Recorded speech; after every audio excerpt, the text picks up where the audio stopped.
Good news, everyone! So yeah, dude, we are kicking it. Hello, everybody. Welcome to Bandit Radio Hour. I'm your host, Bandit. We're gonna get some history tonight. Also, trying to do my best to parody an NPR voice. I'm here with Merce, and I would ask Merce what he's been up to, but I'm sure, like me, y'all are tired of hearing this shit. But Dude, repeat it. I finally got my voice back. Yeah, you don't sound like a zombie. You sounded like a damn. Which made it even worse that apparently I was Craven Baby. But you sounded like a ghoul from Fallout. Hey, I was doing so bad. It was the next day was not enjoyable. And I sat here like a cackling hyena and made fun of you for feeling a little bad. Hang on, how'd you get better? Because you felt better the next day, right? I took horse or cattle warmer. Now, what you mean is like doctor prescribed Ivomec or something like that. No, it got Tractor Supply sticker or the Smith's Ranch and Garden sticker still on it. Got the instructions on the body weight ratio right there. I got to the cow pens and Dad's like, "Give me your finger," and I was like, "Why?" And he just squirted it on my fingers. That should be about right for the body weight. That should be about right, boy. And I was like, okay. I was like, "What?" He's like, "I don't want it." He's like, "Take it," and I was like, "You gotta work." I was like, "Okay." Then the next day, I was at the melon wheel. He shows up again with a whole nother tube. He just showed up to your other job that didn't involve me? And then made me take it again. He cares. He cares in his own weird, dicky way. He cares. Boy, don't die. Yeah, I need you next week now. Stay hydrated. I'm like, I'm not wormy. Been there, done. Maybe I was. I don't know. I'm good now. You're a lucky bastard. You've never been wormy. Do you bite your fingernails? I do. How have you never... You suck. I'm not going to get that deep into that conversation. I mean, I don't know. I guess because I washed my hands. Well, maybe it's a trade-off. Maybe your gout prevents the parasites. Just my other massive list of ailments. They look at you and they're like, "We're good. We're gonna wait to go." No, it's like the Mr. Burns on The Simpsons, where it's all the problems. Your thing is, you have so many diseases and you're riddled with so many ailments that they all counterbalance each other perfectly. So I'm invincible. No, a stiff breeze might kill you. Well, dude, I sat here and laughed my ass off at you. Went home, said that'll be a great episode. Went to sleep, dude, and got Taco Bell on the way home. Treated myself to grade A American food, and I got. You also told me what else you ate. I'm still gonna say it was not Taco Bell. It wasn't food poisoning. This wasn't what it could have been easily mistaken as at the first 48 hours. Because at 2 a.m, just crawl into the toilet. I'm like, oh, I must have been a little nauseous. I'll go back to sleep now. And then God was like, nope, you're not doing that for a while. And it was 3 days of if I drank a half a cup of water, it was just in 30 minutes going to come right back out along with Gatorade. Or I keep Gatorade and ginger ale down for an hour. But it got so bad, and I'll get a little bit out of the graphicness of it. But I found out something about myself, and it was a lesson in biology. If you dry heave hard enough and enough times, you cry and beg for death. Once you break through that stage, and it's you're looking at it more like a job you got to do. All right, time to clock in and just go cry at the toilet for a minute. I'll be done. About the 10th time of me dry heaving, something comes up, and I'm like, oh, this must have been the water I drank, and it's just blue. Not just throw up, just looks like trying to, Takis? The blue Mexican chips that are super spicy? Oh, yeah. Yeah, flaming hot Takis. And you thought I ate a bag of those and threw it up. And I'm like, oh, that's weird. I haven't drank anything, or I haven't get on the Google box and look. And it's oh, that's because it's coming out of your small intestine, and you're or large intestine, and you're probably been poisoned, or you have some. Was that your phone? That was my phone. That we instinctively looked at right before we hit record. Yeah. Yeah. Just checking. I thought I put it on silent. I don't know, because my eyes. But no. So yeah, sick as a dog for 5 days. Then I had to go fix. Where the hell did I have to fix fence at? Somewhere. I remember putting posts in the ground, and I was feeling really bad. No, that's what I went to do, and I put out hay. And I don't know if y'all keep up with me on the Twitter. Got the truck stuck. No, the molasses truck stuck with a giant molasses wagon hooked up to the back of it that had 20,000 pounds of molasses. Probably 15,000 pounds of molasses. Got that stuck in sugar sand, had to pull that out with tractors, walk across a desert-ridden plain of Florida that has no water in it at all. It's awful, and it's like cooking up to 94 degrees.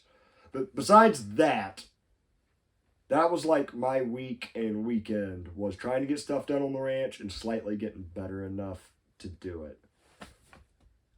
But then, hang on.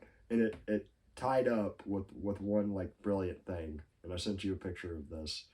I had to get hay for our horses yesterday at the house because there's no grass anywhere. And we have this like hay wagon that I pull behind a truck. Long skinny trailer that you can put 5 rolls on that has like these holders. And it's got 2 axles with 2 tires on each axle. So that's 4 tires total that I haul behind my F-350. Yeah, that's involved. And like, so I made sure the tires were good and aired up and everything, loaded it up with hay, and I've mentioned it before, our house that our horses are at is like 10 minutes from the ranch, maybe 8 minutes, something like that. And as I pull out on the state road, I get like after probably about a quarter mile, I get on, look at my side mirrors, at my tires, make sure everything's going good. And the 2 tires I see on the driver's side, hey, everything's looking good. 2 tires on the passenger side, one's looking good. One's kind of cocked at a weird 45-ish degree angle and kind of like fixing that angle a little bit as we're going. And I'm like, oh, I ain't seen that before. Well, I like tighten up and slow down a little bit. And as I'm going, it's like kind of straightening itself out. But then like I'd get to a bridge or something where there's a lot of vibrations. I'd see it go back to that 45 degree angle, like almost kissing the trailer, the side of it. And I'm like, this is bad. This is not good. But I'm also loaded with hay. I'm on a state road. And even if I pull over, like getting equipment here to hold this truck. We found out last time what happens when we pull over on the state road. Yeah. We got stuck. Yes, true. Like all the ditches, there's nowhere for, it's bad spots. Anyways, dude, pull into the house, make it into the 8-minute drive. And as I'm pulling in, I checked it, and it's like leaning hard. It's like kissing, it's lightly touching the trailer as I'm pulling in.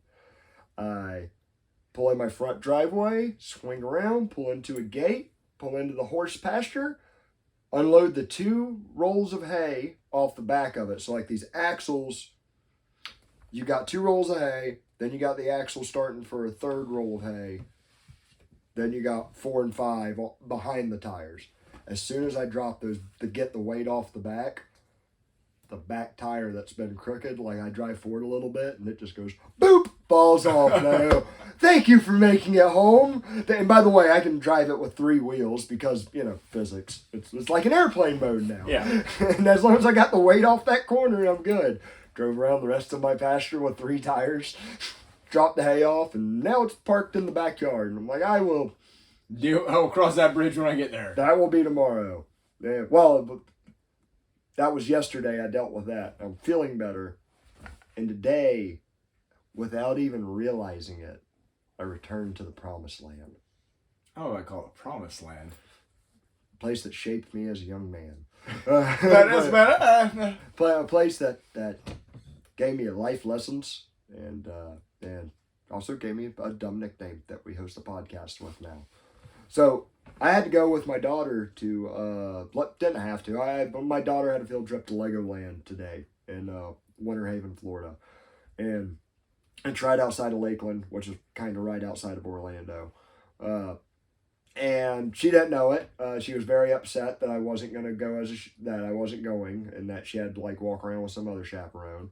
Well, I snuck up and surprised her today. While she's in line, I'm like, hey, I'm here, I'm not working. She went, nah, me and her had like a great day together. By the way, Legoland, pricey, but like fun. Like it's no Disney World, but actually that might be a good thing. So nowadays. It's straighter? Yeah, surprisingly so. Oh, yeah. Not It's surprisingly. Legos. Everything's right angles. Yeah, true. Everything connects, right? Yes, the pieces align as they're intended. Who was it? The Dutch that made that? Yeah. Okay, all right. It's surprising. But anyways, I digress. Like, fun stuff. But as I'm walking around the place, like, by the way, I know it's close to where this old theme park was called Cypress Gardens. This, like, really old Florida theme park that was before, like, Busch Gardens and all this other stuff. And it was more like, I don't know, kind of like a C-class amusement park, but yeah, it was at the like, time it was built, it was probably A-class. Yeah, it was like more like botanical gardens. It was like supposed to be like the southern antebellum Sculptures, yeah. Flower gardens and stuff. And I knew it was close to that. But when I'm walking around Legoland, like I'm looking at these these paths we're walking down, these big oak-covered sidewalks. There's a lake next to it, and I'm like, man, I am just getting this uneasy feeling of familiarity with this place. Like just bad vibe. But despite the fun time I'm having with my daughter, and like something just feels off. Something definitely feels off. And then it clicks, and I talk to my daughter's teacher, from who I knew, who we grew up with. I go, Kayla, did this place used to be Cypress Gardens? And she's like, yeah. And just it's like a South Park moment or something, just flashbacks in my head. When I was in my junior year of high school, I thought it would, we all got assigned a field trip by our agriculture class, to go to Cypress Gardens. And here's the thing, as all of us juniors in high school knew, Cypress Gardens sucked. Like, everybody wanted to go to Busch Gardens or Disney World or something. Yeah, because that's what it was. It was the old, like, let's go look at flowers. Let's go look at the ski team. Yeah. Literally. By the way, ski team, still there. Nice. I was like, that's kind of cool, because it's a really old historical thing as far as water skiing. Not snow skiing, don't get it twisted. But yeah, so it was like, really, God bless our ag teacher, and like trying to do something nice for a bunch of unappreciative little jerks. But we're like, we're all... How dare you take us to Cypress Gardens? Yeah, cheapskates. But we're, we're all sitting around. We're a bunch of little troublemaking little assholes. And, like, we weren't the really bad kids, but I was always the, like, alcohol always makes things more fun kid.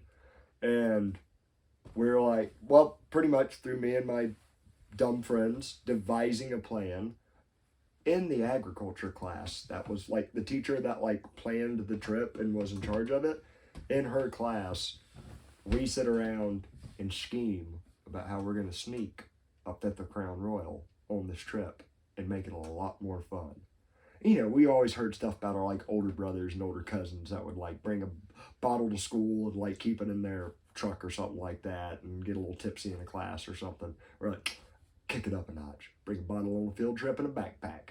It's supposed to be a water park. I could pack this thing under some towels and keep it down deep in the backpack, and we're... Old Ocean's 11 over there. I was, dude. I was so proud of myself. And we got...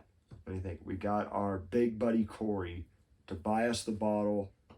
He bought it for us at Winn-Dixie Liquor and snuck it to us in the store, in like the grocery store. Anyways, long story short, we get on the bus. We are going to leave, and the teacher, who has probably overheard our stupid ass plan, goes, "Hey, by the way, everybody, backpack check." And this is before, like, even, I don't know, when you went to theme parks, they would, like, check your backpacks. It's like, you just walk into places. Yeah. And I was the only kid on the bus that brought a damn backpack. So she's like, everybody, backpack check. Specifically, Josh. Oh, this isn't good. Now, a smarter person might have, like, taken those bottles of Dr. Pepper and poured some out and poured some Crown Royal into them and put them in there. I just like literally put a bottle at the bottom of the back and Dr. Pepper's next to it and towels on top. Dude, I was caught like that. And God bless that teacher who, like, she was that awesome old school teacher that, I don't know. I'm not going to say I know of any specific events of this happening, but it probably wouldn't be an uncommon thing if you were to get a fight in her class instead of her like writing you up or telling the principal. Oh, she'd made you go outside. And like go out to the ag barn and y'all get it out of your systems and then make up or whatever. And like fist would get thrown. But anyways, she's like, listen, you're an idiot. And I'm like, yes. Yes, I am. She goes, tell me, who did you plan this with? I'm like, just me, myself, and I. Just all. I thought I'd be a hit. Yeah. Thought I'd try being a cool kid. Now I realize, very, very not smart choice. And I should never try this again. And my life was a whole lot of me trying that again like an idiot. But maybe she was just a Jack drinker and scored a bottle. Dude, there was one chaperone that like this was how redneck our school was. It was like, well, anyways, hang on. Bert finds it and it was like, oh, you're in trouble, you idiot. I didn't think you'd go through with it. Who planned it with you? I'm like, nobody, just me. No. She goes, listen, your day is ruined.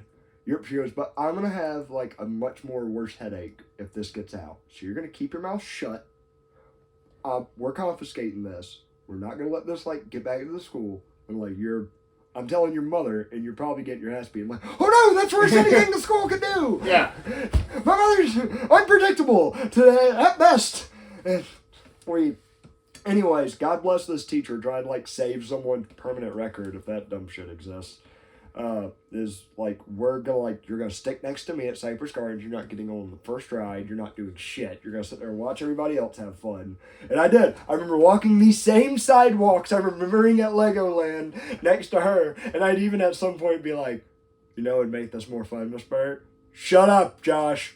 Crown Royal made it sure a hell of a lot more fun. Just trying to because she was like our friend, so I'm trying to kind of own it. And there was one. I'm not gonna name her. There's one disgusting ass girl who, Nextel phones were all the 16-year-olds had Nextel phones. We start texting. Someone texted the school saying this happened, and it got back to the principal. And by the time we got back from Cypress Gardens, by the way, my mom gets a phone. She's a middle school teacher at the time. Miss Burt calls my mom, and my mom's like, settle down, class, hang on, I gotta answer this. Hello? What now? My son just got caught with a fifth of crown at school, and anyways, when our bus pulls back up to the school, one more thing. On the way back, I haven't rode any rides, I've been sitting there watching everybody else have fun. I think she felt bad for me at the very end and let me ride one ride. What a nice teacher. One of the best, Miss Burt, she's great. On the way back, there was a really popular song at the time. I don't know if you remember it. I can't even remember the name of the band. It might come to me later.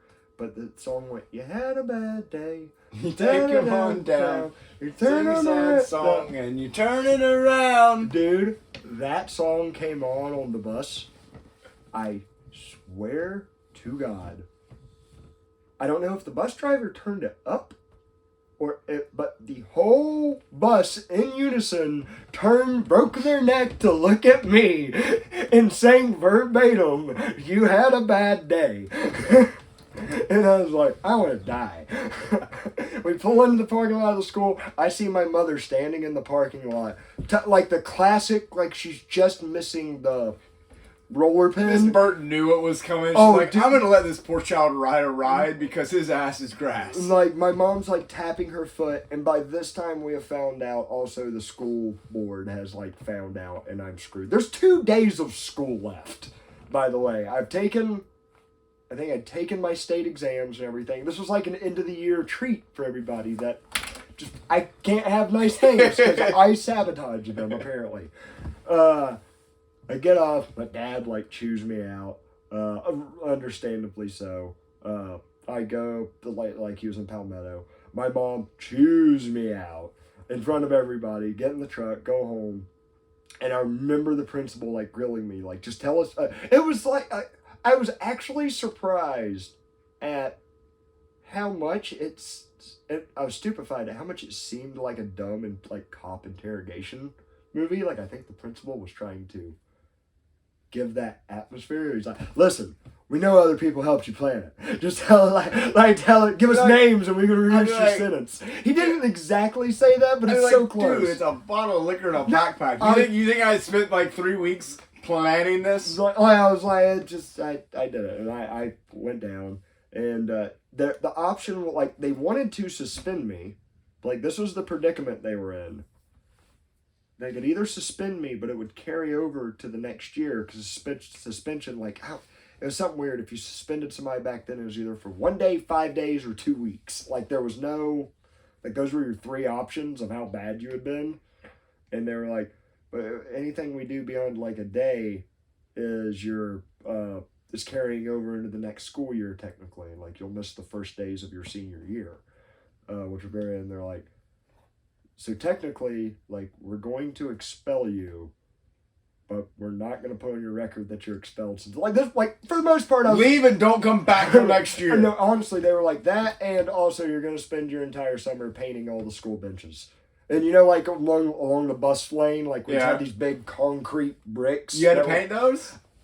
Dude, I spent the whole summer with the big fat black. They look nice. Me and another black chick and the school janitor, who was a big bald black guy, who was over with Buster. Everybody called him Buster. Do you remember him? Yes. He was awesome. He was like a football coach for a little bit, but I think they called him smoking weed or something. Like, doing them. That might have never happened. It was just that vibe of a guy. He was the best. And I painted him. And dude, my senior year, I was the old man that would, like, see people, like, coloring on them. And I'm like, hey, cut it out.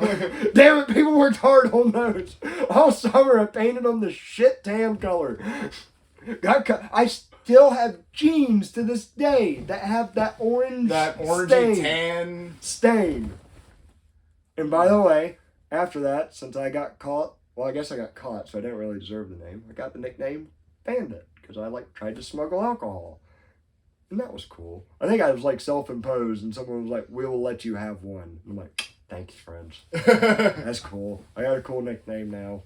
Besides all my other you got a cool story out of it. Yeah. And now we've got a show named after it. Oh, but the cherry on top to all this, so now that y'all know the story of, like, my time at Cypress Gardens and how bad it was and how good of a time my daughter has, but, like, when we first get there, it's like the kids are getting off the bus and there's, like, 200 of them.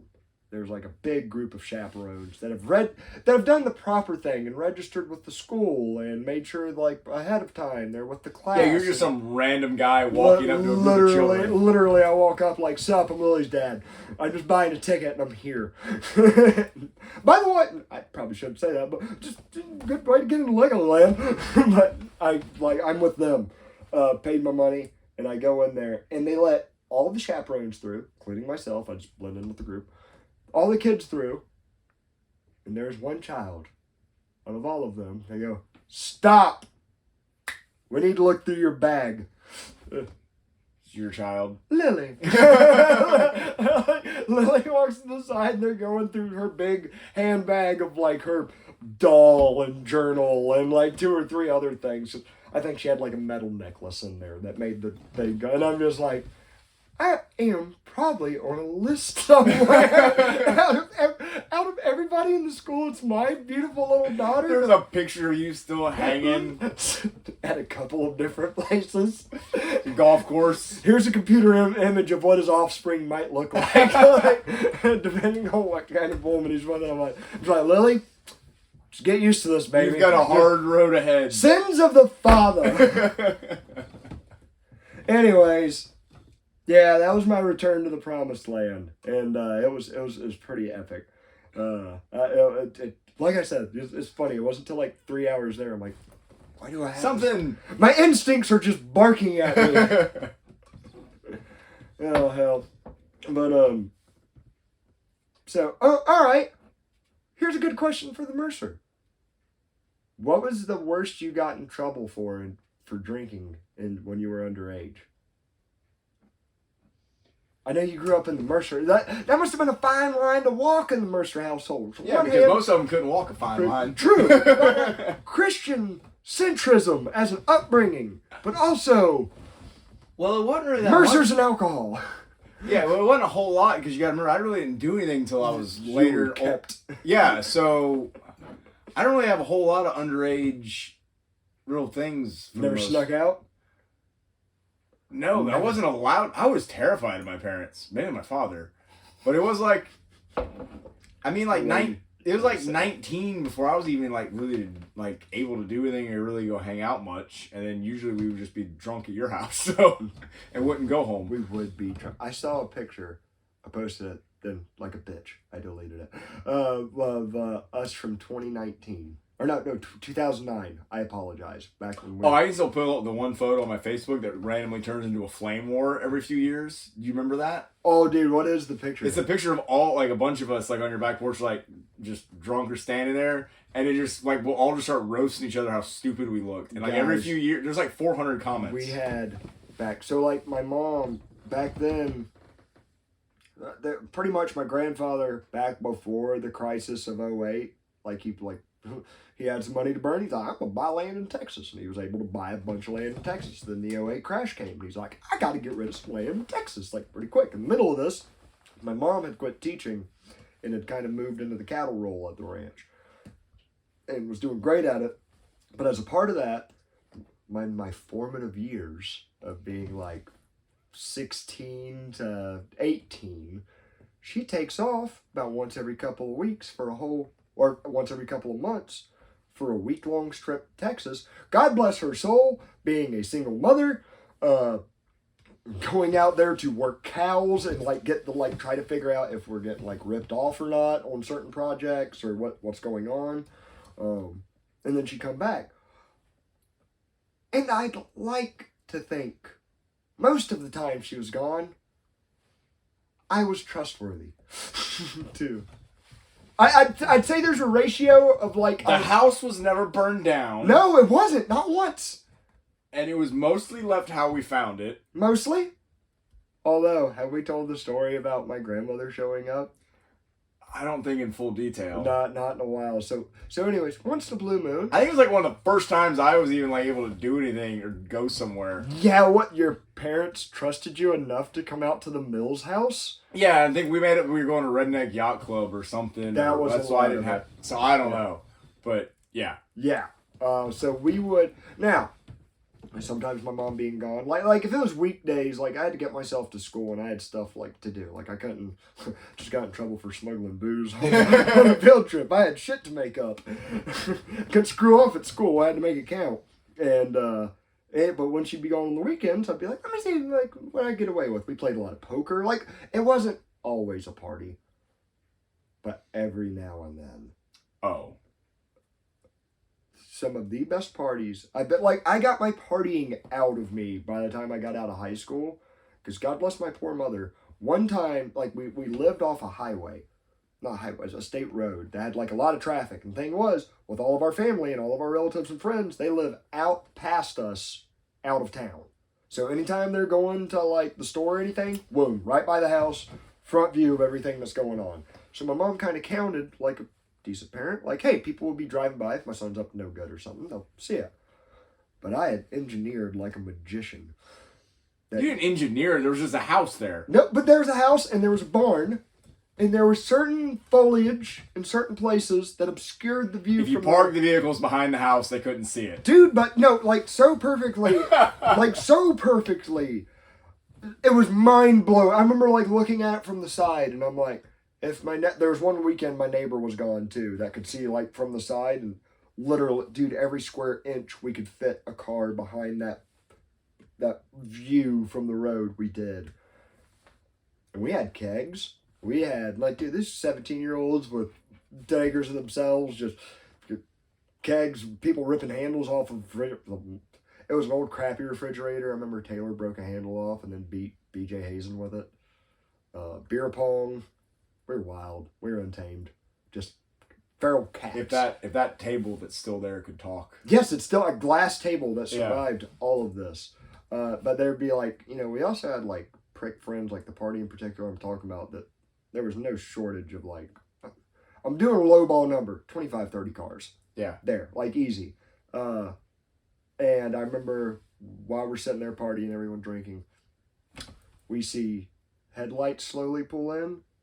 And then red and blue flash. I remember distinctively there was a full moon. It's very bright out. And as I'm looking up, I see beer bottles that look like bottle rockets. Like just with trails of beer behind them being flung in different, while people were going, the cops! And just running. Now here's the thing. It's 10 acres of like a horse farm and some woods and an orange grove behind it. There's like, out of the 50 to 60 people that are there, there's like 5 that know the layout. So there's just people, you hear people running and catching barbed wire, catching boards. They're like looking back. By the way, it's our prick of a friend, Brian pulling in, who had a fascination with cops, who had like the dumb little red and blue lights installed. But one of my favorite memories that attest the friendship of me and Mercer, I'd had a couple of these ragers. I was trying to settle things down a little bit. Thought we'd just have like a gentleman's poker. I think we were playing poker. We weren't going to do anything too big. We were going to go to a place called Redneck Yacht Club with a lot of friends, but I changed them. Like, hey guys, my mom's going, why don't we just hang out at the house, have some drinks, smoke some cigars, play some cards, maybe get lucky and have like a girl or two over. And all that commences. We're having fun. So far, I've been pretty responsible with like being home by myself. And I'm Mr. Big Shot. I'm like, man, like I think cigarette too. If I smoke a cigarette in the house, like by the time my mom comes back, I can air all this out and being a young piece of shit. And while we're sitting there, like playing cards on the kitchen counter, I look up, and while the sun is getting low, I see unmistakably recognizable headlights pulling into my driveway, and it's the headlights of my grandmother's Cadillac. Old style, like Eldorado Cadillac pulling in, and I go, everybody hide. And like, this is more scary to me than any party I've thrown, because I don't know, parties are at night. Maybe it's my uncle or an aunt catching me or something. Something I'll worry about later. This is immediate fear gripping me. Yeah. Like, oh no! And like, it is like, I wish, what's the British, Benny Hill? Yeah. Literally, Benny Hill music would have been perfect for it. Like, we get out 2 trash cans and like 2 guys literally just armed the table and shove all the beer cans, ones that have beer, ones that are empty and all, into the trash cans. It's me, you, Scotty Strickland, some girls, some other people. And like literally we're running upstairs and shoving girls in the closet and going, if you make us people kill you. And like, wasn't that rapey? I was scared. That was what I was thinking. It might have came out a lot better, but I'm just like, ah!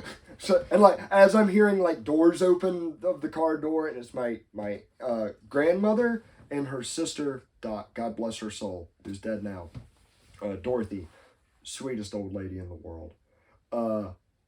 As they're coming inside, we are just shoving like 3 garbage bags worth of trash that are standing on top of themselves into the pantry and shutting the door behind it.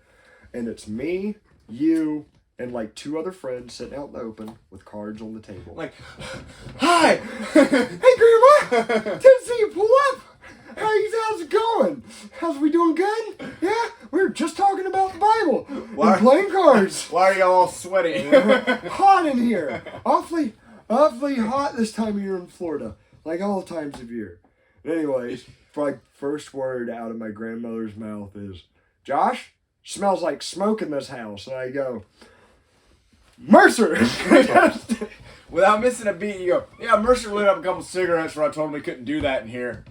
And to this day, I've never smoked a cigarette in my life. Just throwing my She goes, is that so? I'm like, it's so. Told him to stop. He ran out with them and then he smoked them.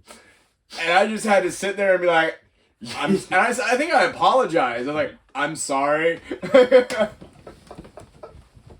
And just like deer in the headlights, like, oh. While she is like backing me up like against our kitchen counter, and it's like I'm like against like the window outside, and she's not like chewing me out, but she's definitely interrogating me. She definitely knows something's up. And while she's doing that, she's a very short lady. Rightfully so. Like I'm not saying she's in the wrong by any means of what she's doing. I'm watching. Oh, we were definitely being suspicious. Yeah. And like y'all are sitting at the counter, and I have my back like up against the sink with this little tiny 80-year-old lady telling me everything I should probably be hearing. And I'm watching my older, more feeble Aunt Dot slowly walk to the pantry where we have all the trash cans filled of Natty Light.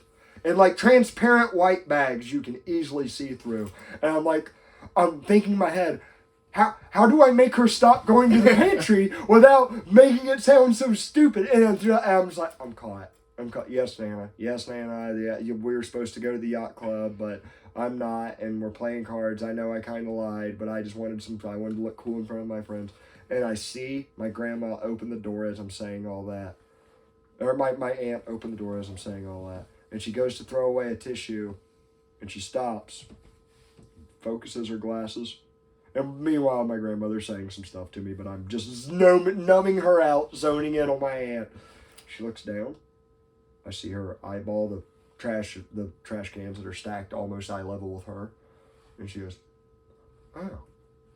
Places the napkin on top of the trash pile, closes the door, and goes, Betty, I want to get home and eat now. We need to just get on home and eat. And I'm just like, what the hell's going on here? She saved our oh my ass. God, this awesome saint of a woman's like, Betty, listen, yeah, you told him, he knows, Josh, all right, boy, we need to go. And I'm just like, I'm the Native American that sees trash on one teardrop going down my face, like, you saved me so many ass whoopings from my mother. And she like nudges Betty, and Betty's my grandmother's like getting on to me as she's walking out, and my aunt stops and goes, now, Josh, I'm gonna tell you, one time I left like your mother did, and Sam and his brother thought they'd have a party, and I guess they did, and they cleaned the whole place up, but on a hairbrush I found one red hair, and they were dead. Just make sure you take care of your mama's house. And then walks out, and I'm just like, women, y'all come out of the dungeon now. And I'm the only one that got in trouble. Yeah, Like, yeah, got back to your parents that you smoked. I was smoking cigarettes. But my logic was like, I will tell Merce's parents that it was me. Like, yeah, like I was like, no. I never did, but the intent was there. I was like, oh, I made it. Everything's good. Everything's good. I was like, I'm not good. Problem totally taken care of. No consequences whatsoever. First, gotta get you a beer. Yeah. No, you can go F yourself right now. Yeah. And then we played cards and hung out and had fun, did dumb shit. I was a wreck until I had kids, and now I'm just a truck with some dents in it that is making its way down the road and maybe losing an axle. Yeah, you're the truck that's wrecked, but you're still going. Yeah, I'm making it. But so, yeah. Kind of like our government. A lot like the government. I might look better than the government, which is saying a lot. On paper. Oh, okay, yeah, drawings may have been nice. Oh. Of my like self-portrait stick image with like a smiley face and like dude doing little finger guns. But so yeah, dude, we got off last week. I don't think I got too heavy in the current events. I haven't re-listened to the episode because blue vomit. But like it seemed like as soon as we got done recording, life was like, hey, you're gonna miss a week's worth of shit as soon as you hit the stop button. As I left, and like I think on the way home, I started watching Trump Town Hall highlight reels of him bending CNN over and doing everything dirty. Which, like, I love that about him. I do. Like before the show, I was like Trump bashing actually, like just before we started recording this. But I like to this day, I will admit, watching him rake like these professional journalists over the coals like he did. He pulled out the minutes. He pulled like... I'm not gonna lie, that was... Alright, real tinfoil part of my head. I can see it was like, well, you knew ahead of time. But my other part is like, it's the same crap they try to get him with every time. He probably went in there, we're trying to have every angle. The only thing that makes me not believe that everything with Trump is scripted is I believe he is incapable of following a script. Oh, 100%. Like, that's it. That's the only... I would think a lot of this stuff is scripted if it wasn't. And I think CNN genuinely hates him. Yeah, you know they're caught in a neat inverse. Me and my mom were talking about this. They hate him as much as kind of they need him. Like, he's good for business. When they trash him and when they talk about him, the ratings go up because all the people that hate him can tune into it. He's the Joker to their Batman. Like, ugh. I mean, that's a very accurate, very gay analogy. Well, I was just saying, yeah. I'm just thinking of CNN as Batman and thinking of Trump as Joker. But you're right. You're absolutely right. I'm not making fun of you. I'm making fun of the reality we live in. Yeah, it checks out. But so that happened. That was fun to watch. The one nice thing that I heard him say that I couldn't have said any better myself is what he said about Ukraine. And that's the ideal situation is people stop dying and there's some kind of agreement, there's some kind of peace talk. Which, by the way, we have talked about how there was like an attempt at that all the sides mostly agreed to until Boris Johnson paid them a little visit. I did tell you about that, right? I don't know, maybe not on the show. Not on here. Oh, dude, like it was. I've heard Dave Smith reiterate it twice. And I looked into it, and from the great journalism and antiwar.com, they had it covered. No, it's like there was an agreement. How Dave Smith has a good way of putting it, written in pencil, not in pen. Like they'd all pretty much agreed to it, but the terms hadn't been laid out perfectly. And Ukraine was like going to have a ceasefire with Russia. Like I think it was back in, might have been October of 22. Might have been earlier than that. Might have been like March of 22. It was a lot. It was pretty early. Then Boris Johnson was sent by NATO. You know, the head of Britain at the day. It was back when Boris Johnson was president of Britain. That's how long ago it was. Whenever there was like, don't accept these terms under any circumstances whatsoever. So even like the people of Ukraine and the people of Russia who are fighting this war were like, hey, we figured out a way to make this stop. And then NATO stepped in and said, no. Yeah. Awful stuff. But Trump said he would end that. And that is such a nice thing for him to hear. If not just blindly that Ukraine must win at all costs. Yeah, or that, you know, I feel like he said the right things right then. And those are wonderful things to hear. But my question is, all right, kid, is there any chance of you actually doing that? One, like echoing Robbie Bernstein as well, if the election was rigged, like literally the last election, like they quite literally added or subtracted or changed votes, enough votes to flip it. Like, what chance do you have of running right now when you're not the president? Like, the one good thing about it is almost like of him running is like the good thing that Ron Paul did, which is just getting a noodle in enough people's heads that, oh, they're lying to us. They're lying to us and they look at us the same way that Sherman looked at Southerners. Except it's not just Southerners, it's every human being. I don't know, my mind went like, you know, because like Ron Paul did the libertarian movement and y'all use like the porcupine. I was picturing like some little animal, like just like Trump's hair on his back. You know those fuzzy caterpillars? I was just about to say, I've seen a caterpillar that like has the toupee that it's like, this looks ridiculous, and if you touch it, your arm melts off. The like, Trumpapillar. Yeah. I'll have to find it. I'll put the Instagram. Yeah, that'll be good. Trumpapede. Yeah. But I think it's called like a fever worm or something. I don't know which kind it is, and I don't even think the one I'm picturing in my head is the right one, but I think it's like those oak silkworms that are white and fuzzy and drop off of oak trees. Oh, those are terrible. One fell on I think it's one of those, fell on my brother when I was like 3 years old, and the way it bit him, it left like 2 triangles pointing at each other, so I don't know if it bit him twice or turned around or what, but he was in horrible pain, screaming, and he said to this day he's never felt anything like it.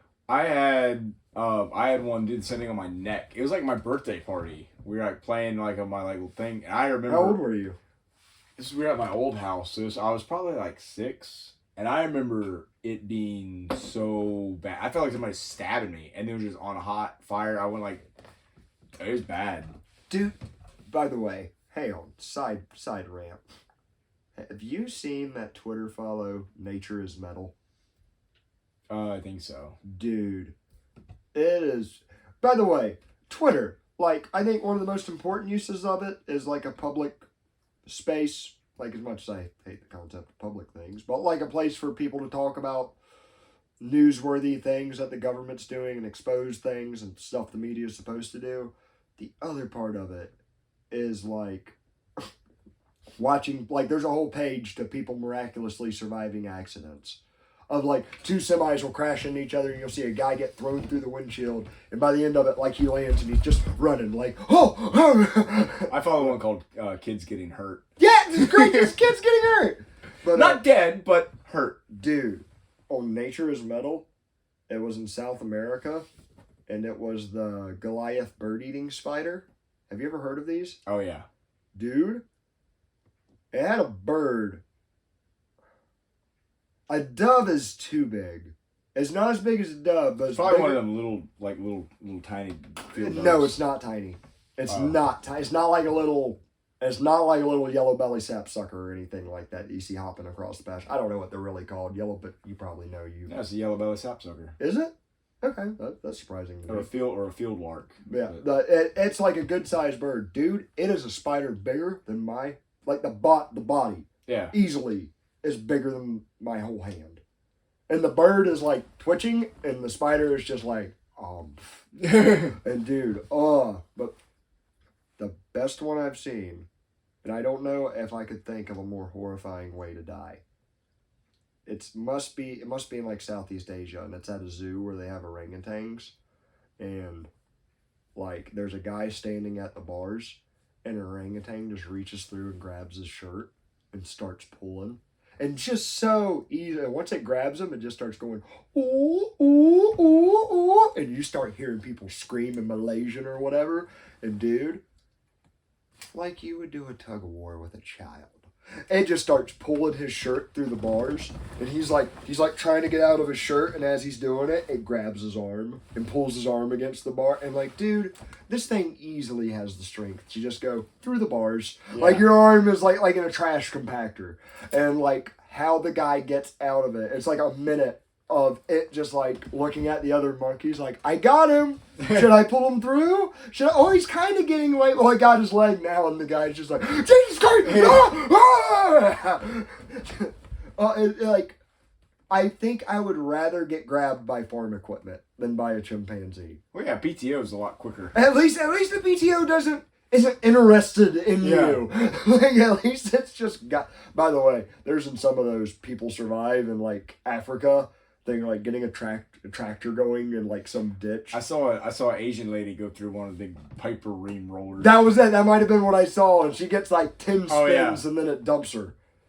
Oh, dude, there's been people that have been scalped. Fuck that. Ugh. That's why it was like so convenient to like have the children. Yeah, because like they could like squeeze in there and not get caught in the machinery as easy. Yeah, I mean, sure, if you lose a hand, they lose an arm, but that's but they're younger, like they can adapt. Like it's easier to heal. So terrible. There was one I heard about. It was a guy I worked with, and he said he was at I want to say it was for Kubota. He said he worked where they were like pushing the limits on their equipment, like seeing like how long you can run it without oil in it and yada yada yada. But one of it was like running a tractor, and the guy went to just reach up inside and crank the key without stepping all the way up in it. And he's like, it's in neutral, da da da da, and just reached up and cranked it, and it started and went forward, but it had an implement or something on the front of it that caught the wall, but that just made the tire spin, and it just kind of spun out on the dude. And the guy's telling me, he's like, so yeah, I'm extra safe now. I'm just like, Jesus Christ, dude. I've done some stupid stuff. Since then, I haven't started a tractor. Every time I start a tractor, I'm like, tires. Good. All right, we're good. But one of the most dangerous jobs in America. Suck it, cops. First is being a Clinton aide. Yeah. Actually, have you ever seen the stat on cops? No. It's surprisingly like as a rancher, I didn't pay attention to any of the other jobs, but like it's like the most deadliest jobs in America. Well, mine's second in the world. Yeah, yours was what was above yours? Like underwater welder or something. And like crab, like offshore fishermen. Yeah, it's like they're like tied to, but yeah, small pilot crop dusters. Now you're Typically going second. Now you're going into number 4, being a lawyer. Yeah. Life of danger. Yeah, but no, it's I mean twice as safe. I think in the United States, like farming's like number 8 or something like that. Yeah, it's still top 10. Yeah, but then you see like police, and it's actually like it's lower than like you see other professions in front of it, and you're like, really? Well, it's all based on like per number of people. Is it? I mean, there's just that many cops. Death number. Yeah, there's that many. Like as much I tend to believe. There's not a lot of crop duster deaths, but there's not many of us either. Yeah. There's like 2,000 of us in the U.S. and like 10 or 12 of us die a year. It's on a ratio somewhere. Anyways, so yeah, there was outside of that. What the hell's going on with Muskie Boy? You were pretty confident, and I've been cautiously optimistic about him. Well, I've just said I hope he's just been throwing everything off the rails, but this whole World Economic Forum thing's a little weird. Definitely more than a little weird. I feel like good communists, are saying ha ha ha. And then he just went and met with the French Prime Minister and stuff. I saw that.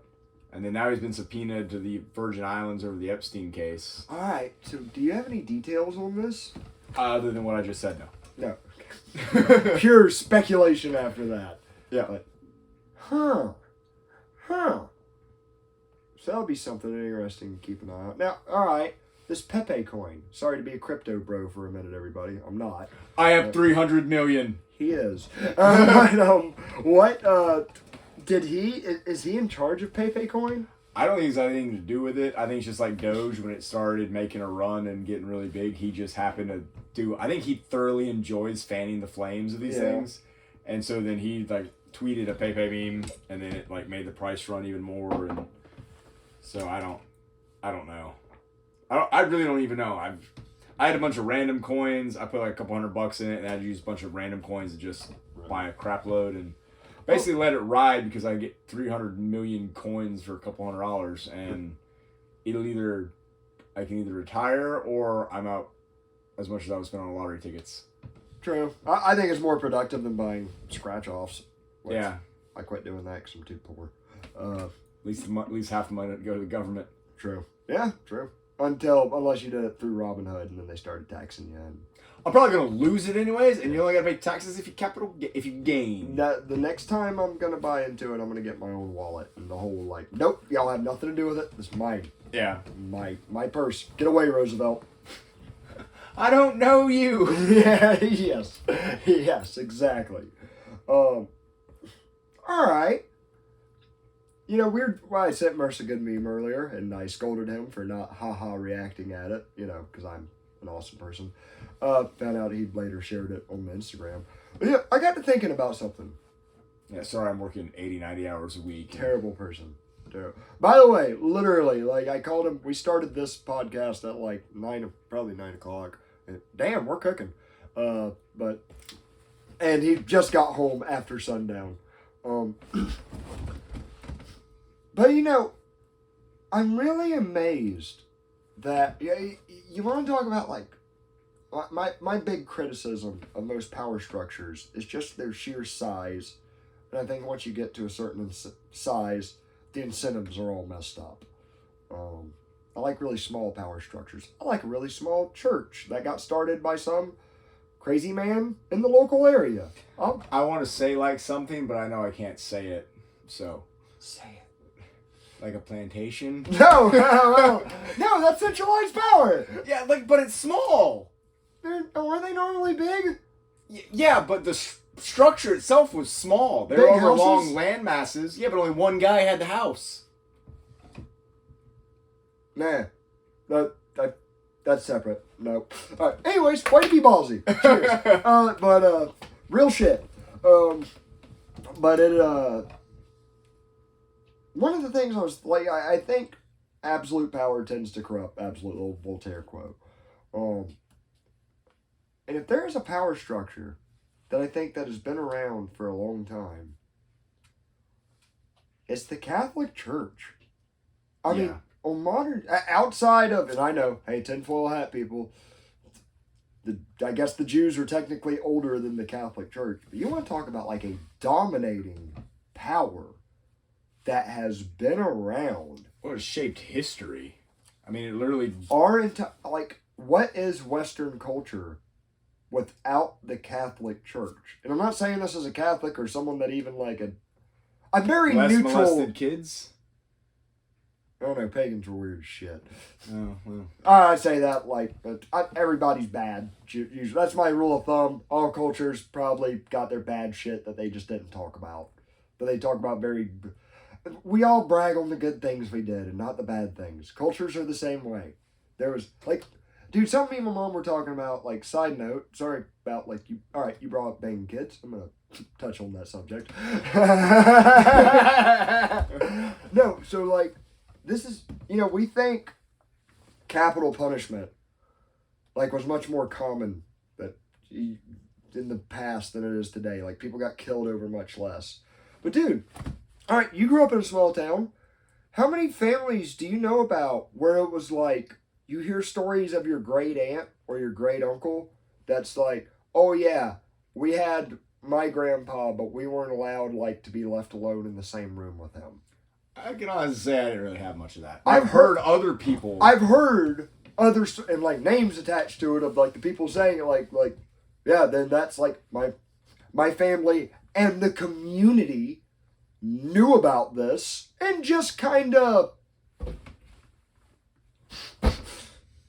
meh.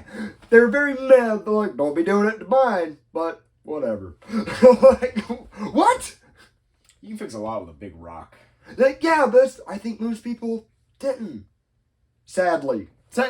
Most human activity was benign inactivity and indifference. What's the quote, the most dangerous thing is like the indifference of good men, like where you do nothing. If I'm going to be dominated, let me be dominated by a ruthless killer than that of like someone that doesn't care and is just following along. Because he's like, at least like I can't remember it exactly, but it's like at least the brutal killer is like aware of what he's doing. Whereas the benign, like, just indifference to it is like, oh, it's numb. You don't even realize what you're doing. Which I think that actually happens much more than we think. Personally, in my life, I've seen it on huge things where I'm just like... I mean, yeah, look by the Catholic Church. Ain't nobody doing nothing about that. No. Well, like, dude... If anything, they're praised for it. And they just get moved around. Yeah. All right, here's my main thing. Thank you for bringing it back to the Catholic Church. Thanks for roping that in. Like they probably do. There's been this power structure that's been interested in its own self-preservation for 2,000 years. Let's say what we know of as the Catholic Church modern day. Let's say 1,500, 1,200. They have funded expeditions and they have been the writers of history for our Western civilization. I mean, they're literally the reason why Brazil speaks Portuguese. Yeah. Despite, like, all the kings that ruled and all the civil wars and all the stuff, the Catholic Church was always sitting in the back going, we're kind of the puppeteers around here. We're the ones, yeah, your king can say God put him there, but we can tell you different, and y'all all revolt against him. But likely, maybe not, but we can really stoke some fires. Dude, I was listening, another excellent recommendation on YouTube, Mr. Mythos. And he does some, like, really, some stuff I don't believe, but it's fun. It's real fun to entertain. But it's really along that, like, dog-headed people path of bonkers history of, like, this can't be true, but if it was, the implications would be insane. But he was talking about land that, like, during the age of exploration in, like, the 1400s and 1500s, they're coming across these, like, unmarked islands that they find like Catholic artifacts of like armor of soldiers that was like popular like 200 years before these current explorers at the time are getting there, and they're like, this wasn't published about this island. They find like weird temple structures and really bonkers shit. Check out Mr. Mythos' latest, like, I think it's a video on a different look at Nephilim or something. Like, it's a bonkers one, but fun stuff. Don't scare me. Here was like, despite his main thing of what was going on in the I think it was the island of Crete, or it might have. I think it was one of those Mediterranean islands. I could be completely wrong.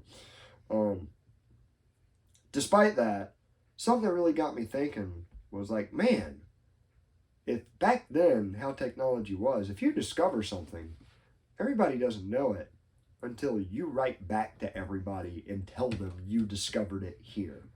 Especially, and that's why the Catholic Church is real big on not letting everybody read. Yeah, we're not going to let you read, and if you find something, you tell us or else you're going to hell. Yeah. And like, dude, you can't. And also, they're kind of the people responsible for making the Bible. And they handpicked what went in it and what didn't go in it. And there was a group of men. Like, that's my biggest rut row with the Bible. That's my, despite, like, I think a lot of the stories it talks about is actually true. That's my biggest, like, humans were responsible for. If God wrote a book with a hand and lightning, I'd be like, all right, cool. That's how I kind of pictured it as a kid. Then when I found out about the Council of Vermia or something, I was like, I don't like it. That's I don't trust our politicians to do something like that. I don't trust ancient politicians either. Like, dude, it really makes me wonder how many advocates they were.